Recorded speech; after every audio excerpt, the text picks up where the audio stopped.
നമസ്കാരം. കണ്ണൂരിൽ പാർട്ടി വിട്ട് മറുകണ്ഠം ചാടി സ്ഥാനാർത്ഥികളായവർ തെരഞ്ഞെടുപ്പ് പ്രചരണത്തിൽ ഉയർത്തുന്ന സാമ്പത്തിക ആരോപണങ്ങളിൽ വിയർത്ത CPM നേതാക്കൾ. കണ്ണൂർ ജില്ലയിലെ 2 മണ്ഡലങ്ങളിൽ CPM സ്ഥാനാർത്ഥികൾ സമാനമായ ആരോപണമാണ് നേരിടുന്നത്. തളിപ്പറമ്പിൽ UDF സ്വതന്ത്രനായ TK ഗോവിന്ദൻ ഒരു കാലത്ത് CPMന്റെ കണ്ണൂർ പാർട്ടിയിലെ നെടുംതൂണായിരുന്നു. TK ഗോവിന്ദൻ അറിയാത്ത രഹസ്യങ്ങളില്ല പാർട്ടി. തളാപ്പിലെ അഴീക്കോടൻ മന്ദിരമായ പാർട്ടി ജില്ലാ കമ്മിറ്റി ഓഫീസിൽ EP ജയരാജൻ തൊട്ടിങ്ങോട്ട് KK രാഗേഷ് വരെ ജില്ലാ സെക്രട്ടറിമാരുടെ കാലങ്ങളിൽ TK ഗോവിന്ദൻ ജില്ലാ കമ്മിറ്റി അംഗമായും സെക്രട്ടേറിയറ്റ് അംഗമായും നിറഞ്ഞു നിൽപ്പുണ്ട്. P ജയരാജൻ കണ്ണൂർ ജില്ലാ സെക്രട്ടറി ആയിരുന്ന കാലത്ത് പാർട്ടിയുടെ മലയോര മേഖലയിലെ സംഘടനാ പ്രവർത്തനങ്ങൾ നിയന്ത്രിച്ചത് KM ജോസഫും TK ഗോവിന്ദനുമായിരുന്നു. മോറാടക്കാരനായ MV ഗോവിന്ദൻ പാർട്ടി സംസ്ഥാന സെക്രട്ടറി ആയതു മുതലാണ് EP ജയരാജന്റെ വിശ്വസ്തരിൽ ഒരാളായ TK ഗോവിന്ദന്റെ കഷ്ടകാലം തുടങ്ങിയത്. പിണറായി വിജയൻ പാർട്ടി കണ്ണൂർ ജില്ലാ സെക്രട്ടറി ആയിരുന്ന കാലത്ത് മയ്യിൽ ഏരിയ സെക്രട്ടറി ആയിരുന്നു TK ഗോവിന്ദൻ.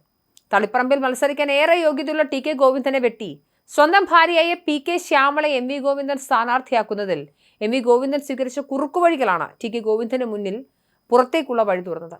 കണ്ണൂർ ജില്ലാ സെക്രട്ടേറിയറ്റിൽ അടിച്ചേൽപ്പിച്ച സ്ഥാനാർത്ഥിക്കെതിരെ TK ഗോവിന്ദൻ പ്രതികരിക്കുകയും എതിർക്കുകയും ചെയ്തിട്ടും ഒറ്റപ്പേരിൽ തന്നെ ജില്ലാ സെക്രട്ടറി KK രാഗേഷ് എത്തിച്ചേരുകയായിരുന്നു. രാഗേഷ് PK ശ്യാമള എന്ന ഒറ്റപ്പേര് മാത്രമാണ് തളിപ്പറമ്പ് മണ്ഡലത്തിലെ സ്ഥാനാർത്ഥിയായി സംസ്ഥാന കമ്മിറ്റിക്ക് അയച്ചത്.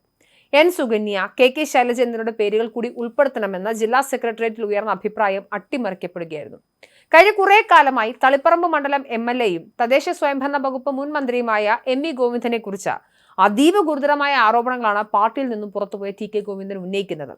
2000 കോടിയുടെ വികസനം നടന്നുവെന്ന് അവകാശപ്പെടുന്ന തളിപ്പറമ്പിൽ അതൊന്നും കാണാനില്ല എന്നും വികസന പ്രവർത്തനങ്ങളുടെ മറവിൽ കമ്മീഷൻ ഏർപ്പാടുകളാണ് നടന്നതെന്നുമാണ് ആരോപണം. CPM സംസ്ഥാന സെക്രട്ടറി MV ഗോവിന്ദൻ കറക്കു കമ്പനിയുടെ പിടിയിലാണെന്നും കൂടുതൽ കാര്യങ്ങൾ വെളിപ്പെടുത്തുമെന്നും തളിപ്പറമ്പിലെ സ്വതന്ത്ര സ്ഥാനാർത്ഥി TK ഗോവിന്ദൻ മാധ്യമങ്ങളോട് പറഞ്ഞിട്ടുണ്ട്. CPM സംസ്ഥാന സെക്രട്ടറിയെ കടന്നാക്രമിച്ചുള്ള TP ഗോവിന്ദന്റെ വാക്കുകളെ പ്രതിരോധിക്കാൻ MV ജയരാജനൊഴികെ മറ്റാരും മുന്നോട്ട് വന്നിട്ടുമില്ല.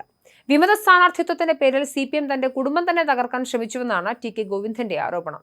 അതുകൊണ്ടാണ് ഏരിയ കമ്മിറ്റി അംഗമായ ഭാര്യ തനിക്ക് വേണ്ടി പരസ്യമായി പ്രചരണത്തിന് ഇറങ്ങിയത്. പലതും മറയ്ക്കാനുള്ളതുകൊണ്ടാണ് MV ഗോവിന്ദൻ ഭാര്യയെ തളിപ്പറമ്പിൽ തന്റെ പിൻഗാമിയായി സ്ഥാനാർത്ഥിയാക്കിയത്.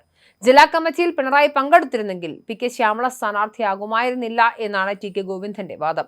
ഇതിനേക്കാൾ അതീവ ഗുരുതരമാണ് പയ്യന്നൂരിലെ സാഹചര്യം. രക്തസാക്ഷി ഫണ്ട് വെട്ടിപ്പും പാർട്ടി ഓഫീസ് നിർമ്മാണത്തിൽ അഴിമതിയുമാണ് മുൻ CPM കണ്ണൂർ ജില്ലാ കമ്മിറ്റി അംഗം V കുഞ്ഞികൃഷ്ണൻ ഉന്നയിക്കുന്നത്.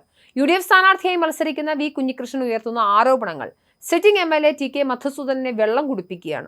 പാർട്ടിയിലെ നയവ്യതിയാനങ്ങളും ഏകാധിപത്യ സ്വഭാവവും മുതൽ രക്തസാക്ഷി ഫണ്ട് തട്ടിപ്പ് വരെ പാർട്ടി വിട്ട് UDFനൊപ്പം നിന്ന് തെരഞ്ഞെടുപ്പിനെ നേടുന്ന നേതാക്കൾ അനുദിനം ഉയർത്തുകയാണ്. പാർട്ടിക്ക് പുറത്തുപോയവരെ കുറിച്ചുള്ള പാർലമെന്ററി വ്യാമോഹികൾ എന്ന വിമർശനം സംഘടനാ ദൗർബല്യത്തിന്റെ കൂടി ഭാഗമാണെന്ന ആത്മവിമർശനവും CPMനുള്ളിൽ നിന്നും ഉയരുന്നുണ്ട്. കണ്ണൂരിൽ പുറത്തുപോയ 2 നേതാക്കളെ വർഗവഞ്ചകർ എന്ന് പറഞ്ഞ് മാറ്റി നിർത്താൻ കഴിഞ്ഞുവെങ്കിലും ഇവരുടെ പിന്നിൽ പാർട്ടിക്കുള്ളിൽ നിന്ന് തന്നെയുള്ള ചില നേതാക്കളുടെ പിന്തുണയുണ്ടെന്ന വിവരവും പുറത്തു വന്നിട്ടുണ്ട്. കണ്ണൂരിൽ 9-ലേറെ ജില്ലാ നേതാക്കൾ MV ഗോവിന്ദനെതിരെ തിരിഞ്ഞിരിക്കുകയാണ്. തെരഞ്ഞെടുപ്പ് കാലമായതിനാൽ മൗനം പാലിക്കുകയാണ് പലരും. കഴിഞ്ഞ 10 വർഷം പിണറായി ഭരിച്ചിട്ടും ഈ നേതാക്കൾക്ക് കാര്യമായ പദവികൾ ലഭിക്കാത്തത് മറ്റൊരു കാര്യം. എന്തായാലും തെരഞ്ഞെടുപ്പ് കഴിയുന്നതോടുകൂടി കണ്ണൂരിൽ എന്ന് പറയുന്ന CPMന്റെ കോട്ട പൊളിയാൻ പോകുന്നു എന്ന വാർത്തയാണ് നമുക്ക് മനസ്സിലാക്കേണ്ടത്.